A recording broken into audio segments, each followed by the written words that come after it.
අපි අද අලුත උපන් ලදරුවෙකුට හෙඩ් බ්ලැන්කට් එකක් මහගමු. මේ හෙඩ් බ්ලැන්කට් එක හරිම විශේෂයි. අලුත උපන් දරුවෙකුට දැනෙන සීතල ගොඩක් අවම කරනවා මේ අපි හදාගන්න හෙඩ් බ්ලැන්කට් එකෙන්. ඒ වගේම මේ බ්ලැන්කට් එකෙන් දරුවව නාවලා පිහිදාන්න පාවිච්චි කරන්න පුළුවන් මේ හෙඩ් බ්ලැන්කට් එක. ඒක තමයි මේ බ්ලැන්කට් එකේ තියෙන විශේෂත්වය. බලන්න කාරණා දෙකකට විශේෂිත වූ හෙඩ් බ්ලැන්කට් එකක් තමයි අපි අද හදන්නේ. ඒ සඳහා මම පැනල් රෙදි කොටසක් අරන් තියෙනවා. අඟල් 24ක් පළලට අඟල් 31මාරක් දිගට. ඒ වගේ මම රෙදි අරන් තියෙනවා මල් පීස් කොටසකුත් පැනල් කොටසකුත්. ඊට පස්සේ මේ රෙදි කොටස් දෙකේ හොඳ පිටවල් දෙක එකට සිටින විදියට තියාගන්නවා. මෙන්න මේ පෙන්නන ස්ථාන දෙකෙන් අඟල් 6 බැගින් ලකුණු කරගන්න ඔයාලා. ඊට පස්සේ අපි මෙන්න මේ පෙන්නන ස්ථාන පමණක් මහගන්න ඕනේ. ලකුණු කරගත්ත ස්ථානය විතරක් මහන්නේ නැහැ. අපි ඊට පස්සේ වටේට මුළු කපලා කට් මාක් දාගමු. එතකොට හොඳ පිට හරවගෙන නිසි ආකාරව මහගන්න පහසුයි. මෙන්න මේ ස්ථානයෙන් හොඳ පිට හරවගමු.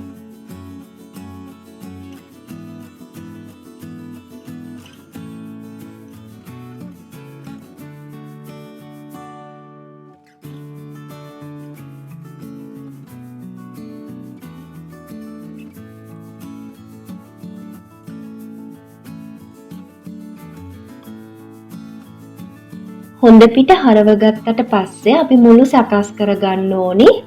නැත්තම් මුළු ඇතුළට එබිලා තිබ්බොත් මැහුවට පස්සේ කැත වෙන නිසා.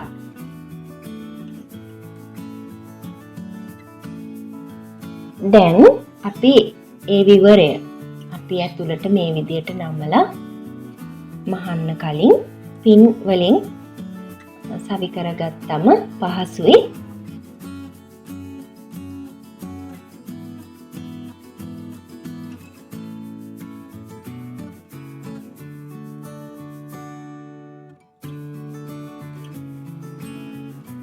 ඊට පස්සේ අපි හෙඩ් බ්ලැන්කට් එකේ හෙඩ් කවර් එක හදන්නේ. මම මේ පැනල් රෙදි කොටසක්ම තමයි අරන් තියෙන්නේ. බලන්න දිග අඟල් 12මාරක් පළලත් අඟල් 12මාරක් වෙන විදිහේ සමචතුරස්‍රාකාර රෙදි කොටසක් අරන් තියෙන්නේ. ඒක දෙකට නමලා තමයි මේ විදිහට ත්‍රිකෝණව සකස් කරගෙන තියෙන්නේ. හරි. අපි මෙන්න මේ කොනේ මල් පීස් රෙදි කොටස එන පැත්තට තමයි හෙඩ් බ්ලැන්කට් එකේ හෙඩ් කවර් එක අල්ලන්නේ.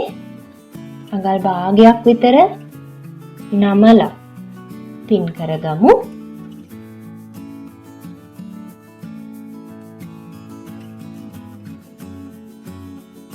මම ඔයාලට මේ පෙන්නන ආකාරයට තියලා වටේම මහ ගන්න ඕනේ. මේ තියෙන්නේ මම ඩිසයින් මැහුමකින් තමයි මහගෙන තියෙන්නේ. අපි සකස් කරගත්ත හෙඩ් බ්ලැන්කට් එක විශේෂිතයි අර මම මුලින්ම කියපු කාරණාවලට.